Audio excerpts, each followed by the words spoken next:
Hey, my brothers and sisters in Christ, it is Sharon, and I'm back with you on how I study and understand my Bible. Yes, you know, I am alone in my room. I am empty, prayed up, ready to receive what the Lord has in store for me. You know, all the chaos and the cares of the world is outside the door. Only people in here is myself, God, my Bible, and my notes. So let's go ahead and be about God's business. And you know, I start with my observations here. And I'm coming to you out of James chapter 4, verses 1 through 17. And what I see here in this verse is worldliness. You do not ask because you do not ask, and you do not receive because you ask amiss. You're not asking in according to God's will. And then I see also that you should submit to God. Resist the devil and he'll flee from you. Draw near to God and he'll draw near to you. Our life is just vapor. It vanishes away. You know, that's just a few of the observations that I noticed here in chapter 4. But go ahead and get started here. We're first going to start with verses 1 through 3. The rebuke of worldliness. And here he is talking about he's describing the ups and downs, the chaos, the strife of life among Christians, and the fights and wars that go on between Christians, which should not be.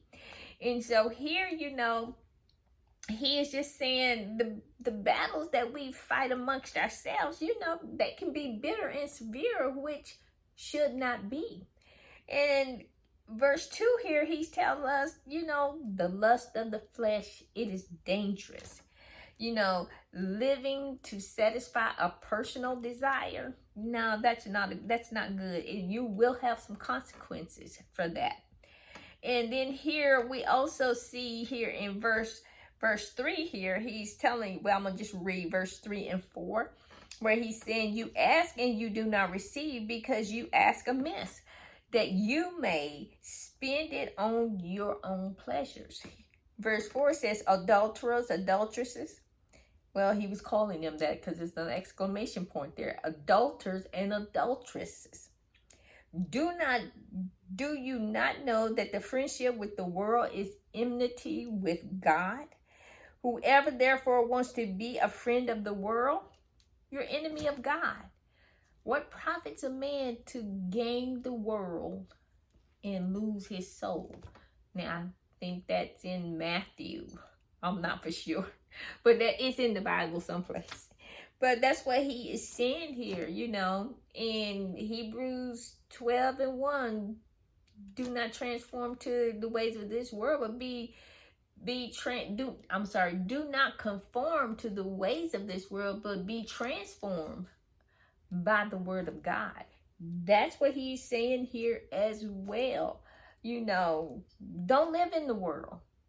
You are living for God, and God knows your trials and tribulations you go through, your ups and downs. Just cast your cares on him and let him deal with it. I know some people can work a last nerve and, you know, just almost take you there. But grace and mercy will show up for you, you know, so you can smile and move on and, you know, give love and patience and peace and not let somebody else take you back to where God has brought you from. But moving on here, verse 5 here, you know, he's just basically saying the world wants to exclude you from God. You know, they want you, not exclude you from God, but the scriptural meaning of jealousy is you know, oh, God is jealous. You know, why you want to serve a jealous God? He's not jealous for what you got. He's jealous for your spirit. He ain't jealous for your flesh. It's for your spirit. That's what he is jealous of. And in verse 6 here, it just goes on to tell us that, you know, God gives us grace to withstand whatever we have to face. God's grace is sufficient for us. I think that's Philippians 2:19. God's grace is sufficient. That's it, And sometimes that'll be your answer for your prayers. My grace is sufficient. So he's already given you grace to climb your mountain. In verse 7 here, he's like, it says, therefore submit to God, resist the devil, and he will flee from you. That's it. You get negative thoughts, people trying to urge you to do things that's not right, that's wrong. Resist him. How do you resist the devil? Tune him out. Act like you don't even hear. That's what Jesus would do sometimes. Them Pharisees just be bumping their jaws and stuff at him, and he didn't do the talk to the hand, but that's what we would say today. We would throw the hand up. Talk to the hand. You ain't talking to me, Jesus just walked on off. He said, I ain't got time for that. I'm about my Father's business, not up here trying to amuse you and please you. He's there to please God. That's what he was here for.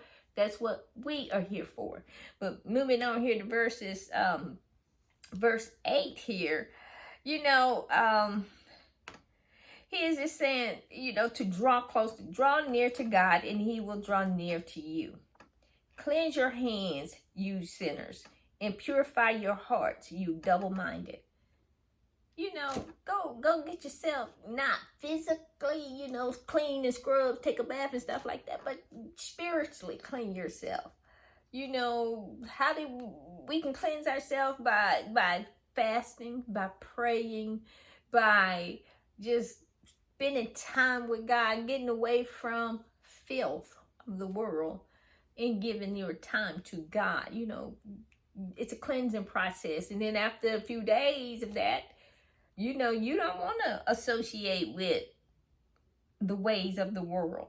That's a way of cleansing yourself. And then in verses 9, he's just calling members to readers who had, he's calling them people who had compromised, who was compromised by the world or with the world by being double-minded. And so, that's who he's talking to here in verse 9, where he says, lament and mourn and weep. Let your laughter be turned into mourning and your joy into gloom. Because, a lot of people backslid back in the day just as they do right now. And so he just said, humble yourselves in God's presence and putting him before yourself. That's how do we humble ourselves before God? We submit to him. We submit to his will by keeping this right here, our mouth closed, by not cussing somebody out, by not spreading gossip, lies, just creating chaos. You humble yourself to God and just ask him to write his words in your heart and on your tongue. Let you speak. Every word you speak be written and ordained by him. That's humbling yourself to God. Submitting to God, going and doing God's work and not your work, not your will. And moving on here, verses 11 through 12 here, that's what he's on this, his humbling us. He's like, do not speak the evil of your brethren, just plain on everyday stuff that we deal with. Backbiting, lying, cheating, all of this kind of stuff. That's just what he is telling us about. That's what he's talking to us about. And in verse 12, he said, when we judge our brothers, in effect, we're judging the law. You don't have the authority to judge the law. None of us have authority to judge anyone at all. God has the final say so. God has the judgment. You don't have the judgment. You don't have to dish out the punishment or the consequences and all of that stuff. That's going to be automatic. You commit a sin, you're going to have some consequences of the sin. Yes, God forgives you, but there will be consequences depending on that type of sin that you have. So that's just what it is. And then in verses 14 here, where he says, whereas you do not know what will happen tomorrow, for what is your life? It is even a vapor that appears for a little time and then vanish away. People go, we make our big plans, and we gonna do this, we gonna do that and stuff. And the old saying goes that if you want to make God laugh, show him your plan or tell him your plan. Your plan is nothing compared to his plan. You take your plan and you just, okay, here, God, this is what I'm thinking, but I know you got something better. And submit to God's plan. And he said, don't go back talking about what you're going to do tomorrow or the next week or next month, all of this kind of stuff. You have to live for this day, because God promised us everything but tomorrow.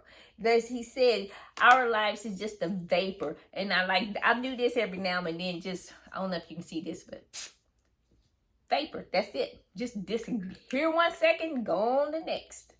That's just what it is. We're vapor. And God has control over that vapor.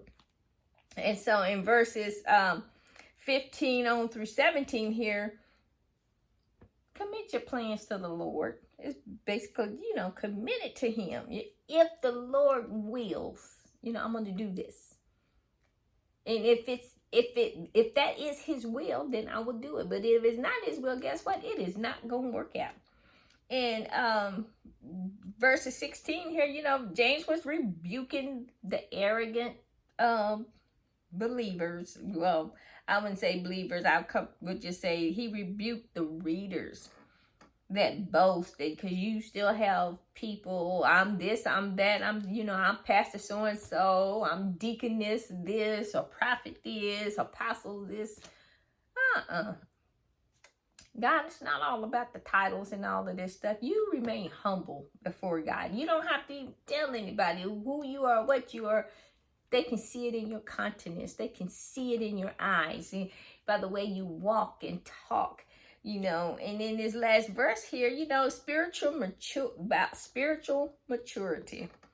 He said, if you know spiritual maturity, if you have that, you have the wisdom, you know what is right, so you do that which is right. That is what he is saying. But he who knows what is right, but does not do what is right, he's committing a sin. He is committing a sin simply because you disobeying God. Plain and simple. Well, this will end my Bible study for James chapter 4. And as always, it's a blessing to get to share with you. And I pray that it blesses you, that you may go out and be a blessing to someone else. Well, remember to hit the like and subscribe button. You be blessed and you be safe. Have a blessed and wonderful day. Bye.